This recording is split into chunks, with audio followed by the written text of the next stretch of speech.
Chef, can I bring it to the table? Go get him, Richie. Welcome to MsMojo, and today we're looking at moments from the Bear's first 2 seasons that brought tears of joy to our eyes. As such, be on the lookout for spoilers ahead, chefs.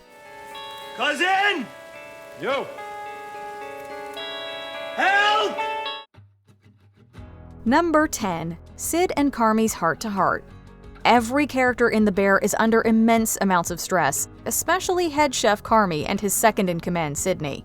By the time we reach the penultimate episode of Season 2, their tension is palpable. At this point, I'm putting so much into this, I know. and I don't know, man. It's the same I know. thing that you've been saying. I know. Though they may argue, their friendship and shared love of food keeps the ship afloat. The dynamic between the two is lovingly summed up in a scene where they fix a table together. You could do this without me. I couldn't do it without you. Yeah, you could. I wouldn't even want to do it without you. You know, you make me better at this. Carmi admits his faults, Sydney admits her fears, and they both admit they make each other better and wouldn't be able to do this alone. It's a quiet but beautiful character moment between the two, capped off by Carmi giving Sid a chef's coat with her embroidered initials.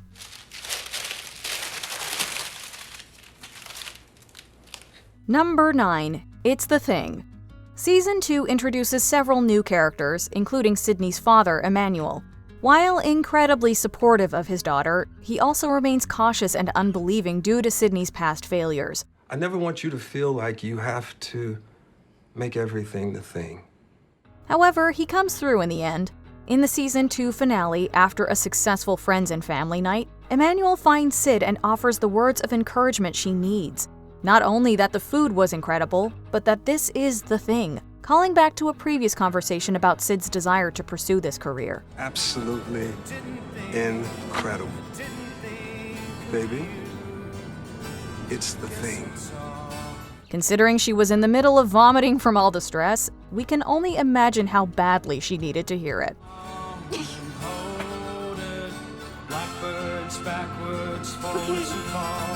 Number 8. Passing the fire suppression test. I think that he overrode the fire suppression system so the gas wouldn't turn off and it wouldn't put the fire out. Most of Season 2's plot chronicles the group's struggle to get their restaurant's building up to code. One of their biggest hurdles is a fire suppression system test, which they fail a couple of times prior to Season 2's 8th episode. We failed the fire suppression test. Another one, dude? Yeah, another one. We have one more shot. With the restaurant's opening night around the corner, the final test carries a lot of weight. Every character needs this restaurant to work, which is summed up by quick internal flashbacks. When they do pass, viewers breathe a sigh of relief while the characters cheer and hug one another. Congrats, Natalie Brasato, you have a restaurant. It's an incredibly wholesome scene, and one of the few that features the entire cast feeling such joy. Number 7. Pete defends Donna. Most characters on The Bear have sharp edges, with one exception being Nat's husband, Pete.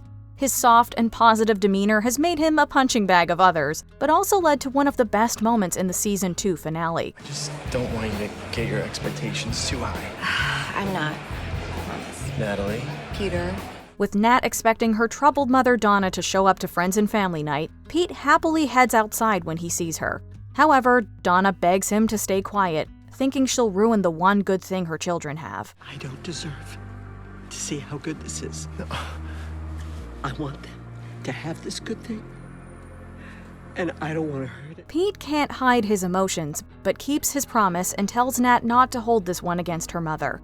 It's a moment still tinged with sadness, but Pete is able to turn it into one of love.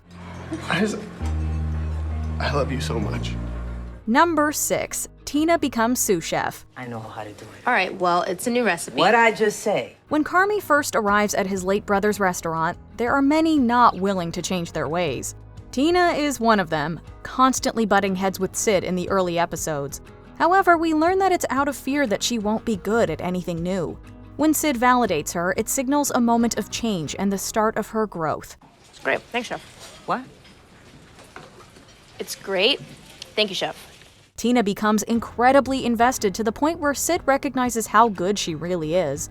In the Season 2 premiere, Sid offers her the position of sous chef. which Tina graciously accepts with a heartfelt hug. Tina, I'm asking you if you would be interested in learning how to be my sous. She only needed people to believe in her, and we certainly do. Number 5, the chocolate-covered banana. There were naturally a lot of emotional moments in the season 2 finale, but one of the smallest was actually one of the more impactful. With the night winding down, Richie sends out a special dessert to Cicero, the restaurant's financier, as a way of saying thanks. A chocolate-covered banana. The act of gratitude calls back to Fishes, the season's flashback episode, in which Cicero told a story about missing his late father after driving by a banana stand they'd visit when he was a kid. I swear to God, I could smell him, you know, me and him. It's weird, right? We remember smells. Cologne, you know? Anyway, it's kind of been sitting with me. This small but kind gesture speaks volumes about how Richie has grown not only personally, but professionally. As Cicero gets choked up, we can't help getting a little misty. You tell Mr. Jaramovich thank you for me? Number 4, Caris Gift. Speaking of the flashback episode, Fishes is almost entirely composed of the most stressful familial moments imaginable. However, there is one bright spot, one touching moment between brothers that makes us swell with joy. I got you. Stupid. I got you. What? I got you something. Can I give it to you? What, you got me a present? Yeah, I got you a present. Away from the rest of the family, Carmi gives Michael a Christmas present, a framed concept design of what their restaurant could be. Michael, of course, gets emotional, telling Carmi how much he loves it. And the subtly powerful performance from John Bernthal makes the scene even stronger. It's beautiful, Carmi. It's perfect. Unfortunately, the rest of the episode continues, and the happy tears turn into sad ones. But we're still exceptionally glad a moment like this got to be included.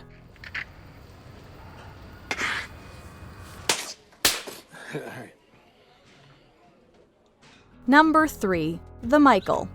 One of the more laid-back characters on The Bear is Marcus. The guy just wants to bake, and he's a natural, developing a delicious dessert menu before the restaurant opens. Carmi's one request is that the menu feature a cannoli as a therapeutic way to reclaim them from his messed-up family. And I kind of had this realization that maybe I could kind of take them back, you know, make them my own, the cannolis, you know? Marcus shows off his creations in Season 2's penultimate episode, ending with the cannoli.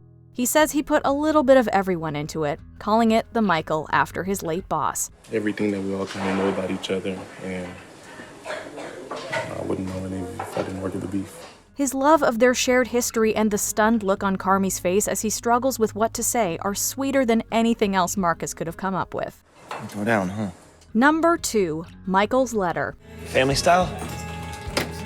2 tops, boots? Most of the show's happy cry moments can be found in the second season, but Season 1 still had some strong ones. Under the assumption that his brother didn't leave a note before taking his own life, Carmi is surprised when Richie gives him one. I didn't really want to give it to you because it meant that he was gone. The note is a simple declaration of love with Michael's signature catchphrase, "Let it rip." However, he also leaves Carmi a spaghetti recipe, noting that the small cans of sauce work better. From this one touching moment, the finale snowballs with glee. From the group finding Michael's savings in those cans, to Sid's return, to everyone enjoying a huge meal together. It ends the season much more positively than it started, and is a wonderful way to set up Season 2.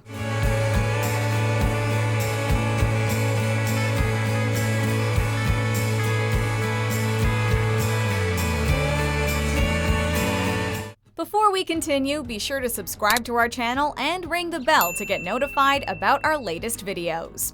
You have the option to be notified for occasional videos or all of them. If you're on your phone, make sure you go into your settings and switch on notifications. Number 1, Richie the Swifty. So far, Richie has had one of the best arcs on The Bear. Although aggressive and adamantly against change, his constant self-doubt made us feel for him. I'm afraid one day I'm gonna wake up and you guys are all just gonna just drop this ass. However, it wasn't until his central episode in Season 2 where he finally found his purpose. After being sent to stage at a high-end restaurant, Richie sees how this type of customer service can provide such an enriching experience. But I couldn't live with myself if I let this beautiful family leave Chicago without sampling one of my personal favorite dishes, Pequod's deep dish. No. Oh, you did not. He grows to believe in himself over the course of the episode, as well as in what Carmi's trying to do. By far the most joyous moment comes when Richie belts along to Taylor Swift's love story while driving.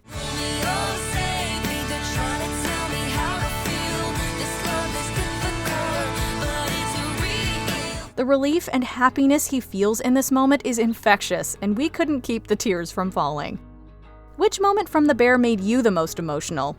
Share your thoughts in the comments, and be sure to subscribe to MsMojo for more great videos every day. Thank you, Jeff. Jeff.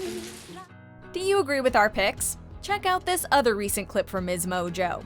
And be sure to subscribe and ring the bell to be notified about our latest videos.